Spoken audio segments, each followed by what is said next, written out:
GS মোটিভেশ্যন চেনেলটোলৈ আপোনালোক সকলোকে স্বাগতম জনাইছোঁ। ইয়াত কেৱল বিগত বছৰৰ কুৱেশ্যন পেপাৰহে আলোচনা কৰা হয়। বলক আজি প্ৰথম প্ৰশ্নটো আৰম্ভ কৰোঁ। What was the real name of king Naranarayan? ইয়াত কৈছে যে ৰজা নৰনাৰায়ণৰ প্ৰকৃত নাম কি আছিলে? ইয়াত চাৰিটা অপশ্যন দিয়া আছে: মল্লদেৱ, জয়দেৱ, নৰসিংহ আৰু পৰীক্ষিত। আৰু ইয়াৰ শুদ্ধ উত্তৰটো হ'ব Malladev. Second question to hold. The founder of the Ahom kingdom, Saolung Chukapha, ruled Assam from 1228 to 1268. After his death, who succeeded him? অৰ্থাৎ আহোম ৰজা চাওলুং চুকাফাই 1228 পৰা 1268 খ্ৰীষ্টাব্দলৈ ৰাজত্ব কৰিছিলে। তেওঁ মৃত্যুৰ পিছত এই দায়িত্বভাৰ কোনে গ্ৰহণ কৰিছিলে? ইয়াত চাৰিটা অপশ্যন দিয়া আছে। সেইকেইটা হ'ল চুতেউফা, চুবিংফা, চুকাংফা আৰু চুতুফা। এতিয়া কুৱেশ্যনটো যদি আপোনালোকে ভালকৈ চায়, তাত যদি আপোনালোকে লক্ষ্য কৰে দেখিব তাত দুটা প্ৰশ্ন সোমাই আছে যে আহোমৰ প্ৰথম ৰজা কোন আছিলে? যে চাওলুং চুকাফা। আৰু তেওঁ কিমান চনৰ পৰা কিমান চনলৈ ৰাজত্ব কৰিছিলে? তেওঁ দেখিব তেওঁ 1228 চনৰ পৰা 1268 চনলৈ ৰাজত্ব কৰিছিলে। আৰু ইয়াৰ শুদ্ধ উত্তৰটো হ'ব চুকাংফা। 3 নম্বৰ কুৱেশ্যনটো হ'ল as a great patron of Shakta Hinduism on Ahom king built the Umananda temple on Peacock Island of Guwahati around 1694 AD. Who was he?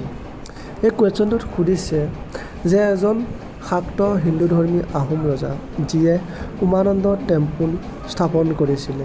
ক'ত স্থাপন কৰিছিলে? ময়ূৰ দ্বীপত, গুৱাহাটীৰ ময়ূৰ দ্বীপত উমানন্দ টেম্পুল স্থাপন কৰিছিলে।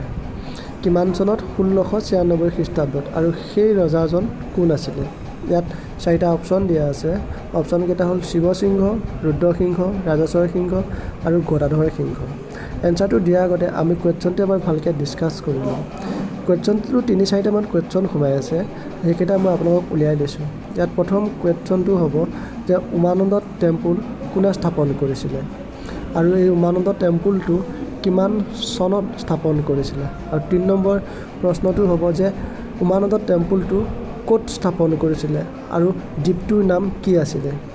আৰু কুৱেশ্যনটোৰ শুদ্ধ এনচাৰটো হ'ব Gadadhar Singha. Question number 4. Chao Suhumung was the first Ahom king to adopt a Hindu title, including a more towards on inclusive polity. Which Hindu name did he take? এই কুৱেশ্যনটোত কৈছে যে চাও চুহুংমুং আছিলে আহোমৰ প্ৰথম ৰজা যিয়ে হিন্দু টাইটেল গ্ৰহণ কৰিছিলে, যিয়ে অন্তৰ্ভুক্তিৰ ৰাজনীতিৰ দিশত আগবাঢ়ি যোৱাৰ ইংগিত দিছিলে। এতিয়া কথাটো হ'ল যে তেওঁ হিন্দু টাইটেল গ্ৰহণ কৰিছিলে হয়, কিন্তু তেওঁ হিন্দুৰ কি নাম তেওঁ গ্ৰহণ কৰিছিলে?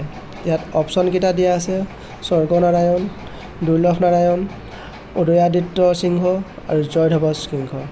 এনচাৰটো দিয়াৰ আগতে আমি কুৱেশ্যনটো এবাৰ ডিছকাছ কৰোঁ। এই কুৱেশ্যনটোত এটা ইম্পৰ্টেণ্ট নোট সোমাই আছে, আৰু সেইটো হৈছিলে যে কোনজন আহোম ৰজা যিয়ে প্ৰথম হিন্দু ধৰ্ম টাইটেল বা নাম গ্ৰহণ কৰিছিলে। আৰু ইয়াৰ এনচাৰটো হ'ব চাও চুহুংমুং। আৰু এই কুৱেশ্যনটোৰ শুদ্ধ এনচাৰটো হ'ল স্বৰ্গনাৰায়ণ। Question number 5.